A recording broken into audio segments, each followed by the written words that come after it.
Welcome to ஆண்ட்ரகான்.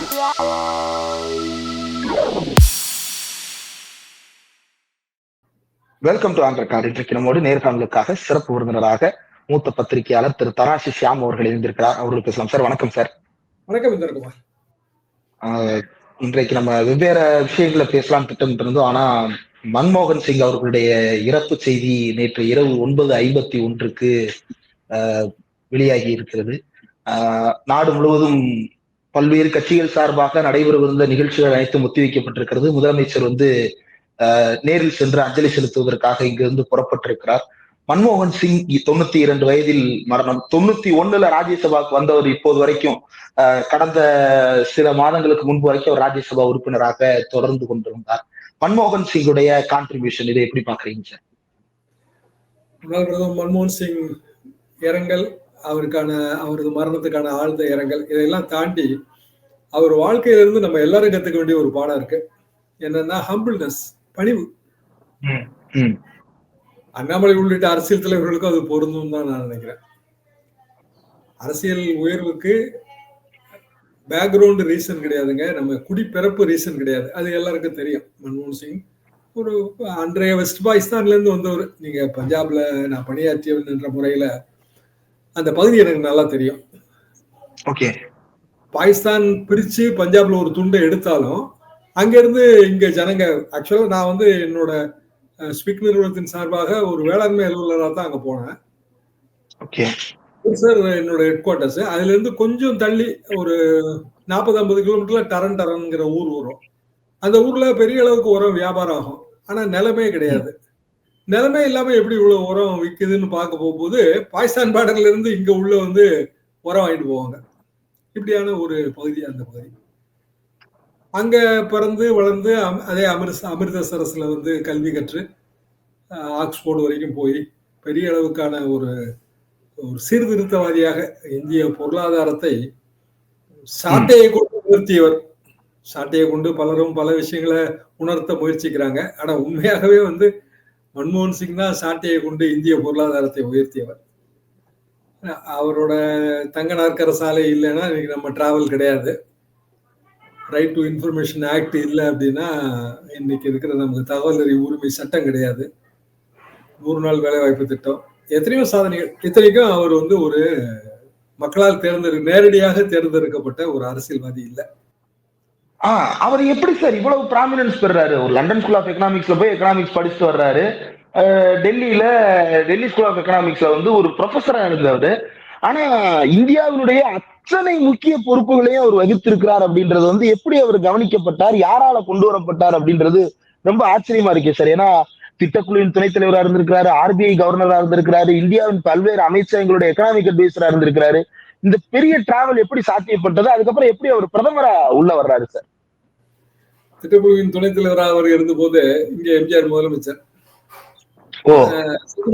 சத்துணவு திட்டத்துக்கு நிதி எல்லாம் பெரிய அளவுக்கு கொடுக்கப்படல. இதே குற்றச்சாட்டு தான், மத்திய அரசாங்கம் சரியா நிதி கொடுக்கறது இல்லைங்கிற குற்றச்சாட்டு. காங்கிரஸ் அரசாங்கம், ராஜீவ்காந்தி பிரதமர். திட்டக்குழு கொடுத்தது முதலமைச்சர் எம்ஜிஆர் போயிருக்கிறாரு. மன்மோகன் சிங் ஒரு ஸ்ட்ரிக்ட் பர்சனாலிட்டி. அவரு நேரடியா ஜனங்களோட உறவோட எல்லாம் அவர் இருக்க மாட்டாரு.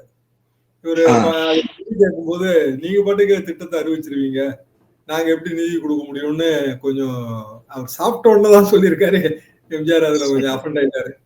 அவரு டக்குன்னு அவருக்கு அப்ப பேச்சும் கொஞ்சம் பிரச்சனை. பேசி வேற தன்னோட உணர்வுகளை புரிய வைக்க முடியல. அது ஒரு ஃப்ரஸ்ட்ரேஷன், செல்ஃப் ஃப்ரஸ்ட்ரேஷன். தொப்பியை கழட்டி டேபிள் வச்சுட்டு விருட்டுன்னு எந்திரிச்சு தமிழ்நாடு இல்லத்துக்கு வந்துட்டாரு கூட்டத்திலே. மன்மோகன் சிங் அப்புறம் அவருக்கு பெரிய அளவுக்கு எம்ஜிஆரை பற்றி அல்லது இந்த மாதிரி தமிழ்நாடு பாலிடிக்ஸ் இதை பத்தி எல்லாம் பெரிய உணர்வு இருக்க மாதிரி தெரியல. அப்புறம் யாரோ தகவல் சொல்லி பிரதமர் ராஜீவ்காந்தி உடனடியாக மன்மோகன் சிங் அழைச்சு இல்ல இவரு தமிழ்நாடுங்கிறது இப்படியெல்லாம் விலைக்கு சொன்ன பிறகு திருப்பி மத்தியானம் எம்ஜிஆரை கூப்பிட்டு நிதி கொடுத்ததாக எங்க காலகட்ட வரலாறு இது பத்திரிகையில. எதுக்காக சொல்ல வரேன்னா, நீங்க குறிப்பிட்ட மாதிரி அவரோட பேக்ரவுண்ட் வேற, பியூரோக்ராட் தான்.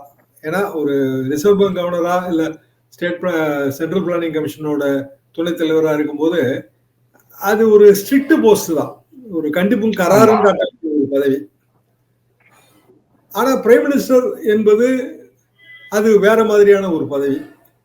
எப்படி இவர் இந்த உயரத்துக்கு போனார், இதை நீங்க புரிஞ்சுக்கிடணும்னா 2 ரெக்கமெண்டேஷன் நான் தரேன். ஆக்சிடென்டல் பிரைம் மினிஸ்டர், த ஆக்சிடென்டல் பிரைம் மினிஸ்டர்.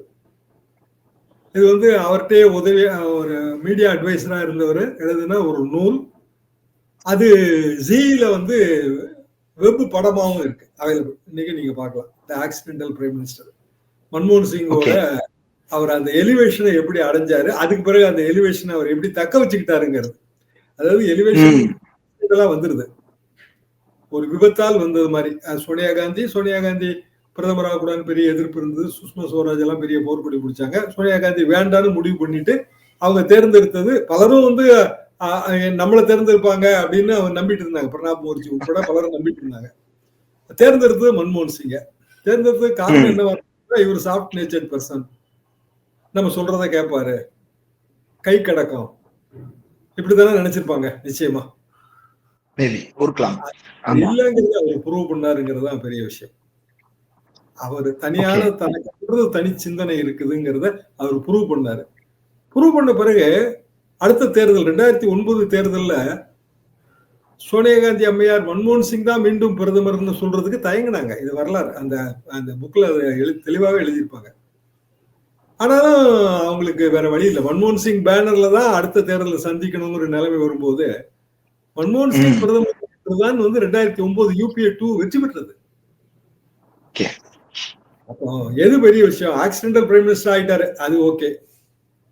5 வருஷம் கழிச்சு திருப்பி அவரை வந்து பிரைம் மினிஸ்டர் கேண்டிடேட்டா முன்னிறுத்த வேண்டிய ஒரு கட்டாயத்துக்கு அரசியல் தலைவர்கள் போயிட்டாங்கல்ல, அது அவரோட நான் நினைச்சேன். ஒரு இன்னைக்கு அவரோட சொந்த ஊரு, சொந்த நிலம், சொந்த அடையாளம் எல்லாத்தையும் ஒரு தொலைக்கிறது இருக்கு இல்லையா, அது பெரிய சோகங்க, மானுட சோகம். ஆனா பிரிவினை வரும்போது அப்படி தொலைச்சவங்க நிறைய பேர். மன்மோகன் சிங் அப்படி தொலைத்துட்டு மிஞ்சி இருக்கிற இந்தியாவுக்குள்ள வராரு. அவர் வெஸ்ட் பாகிஸ்தான், வெஸ்ட் பஞ்சாப்ல இருந்து வராரு. அது போக நம்ம வந்து மைனாரிட்டின்னு சொல்றோங்க, ஆனா அந்த மைனாரிட்டியில இருந்து ஒருவர், சீக்கிய கம்யூனிட்டி ரொம்ப கம்மி, வந்து சக்சஸ்ஃபுல்லா 10 வருஷம் பிரைம் மினிஸ்டரா இருந்திருக்காரு. தேதிக்கு வந்து அது ஜவஹர்லால் நேருவோட அச்சீவ்மெண்ட்டுக்கு இணையானது. இப்போ மோடி அவர்கள் 10 வருஷம், இன்னும் அடுத்த டேர்ம் இருக்கு அவருக்கு. எவ்வளவு வருஷம் ஓடும் தெரியாது. ஆனா அந்த 10 வருஷம் ரெக்கார்டை அவர் முறியடிச்சிருக்கிறாரு. மன்மோகன் சிங் சரியா 10 வருஷம். ஆனா எந்த காலகட்டத்திலையும் அவர் வந்து நேரடியாக தேர்தல் அரசியலுக்குள்ள அவர் வரல. தேர்தல் அரசியல் அவர் விரும்பல. சொல்ல போனா பலதரப்பட்ட பியூரோக்ராட்டிக் போஸ்ட், அதுல அவர் கிடைத்த அனுபவம் என்னன்னா, அரசு எந்திரம் எப்படி சுழலுதுங்கிறது தெரிஞ்சது. நிறைய அரசியல்வாதிக்கு அது தெரியாது. எந்திரம், ஒரு ஜனநாயக அரசுல அரசு எந்திரம் எப்படி சுழலுது, எப்படி வேலை வாங்கணும், இதை வைத்துக் கொள்வது ஒரு தலைவரின் வெற்றிக்கு மிக முக்கியம்னு நான் நினைக்கிறேன். அந்த இடத்துல மன்மோகன் சிங் அவரோட எக்ஸ்பீரியன்ஸ் ரொம்ப ஜாஸ்தி. இன்னொன்னு 91ல இவர் வந்து பினான்ஸ் மினிஸ்டரா தான் தன்னுடைய ராஜ்யசபா உறுப்பினர், பினான்ஸ் மினிஸ்டரா தன்னுடைய பயணத்தை தொடங்குறாரு. அதே போல ராஜ்யசபா உறுப்பினராக பினான்ஸ் மினிஸ்டராக தன்னுடைய பயணத்தை தொடங்கியவர் நிர்மலா சீதாராமன்.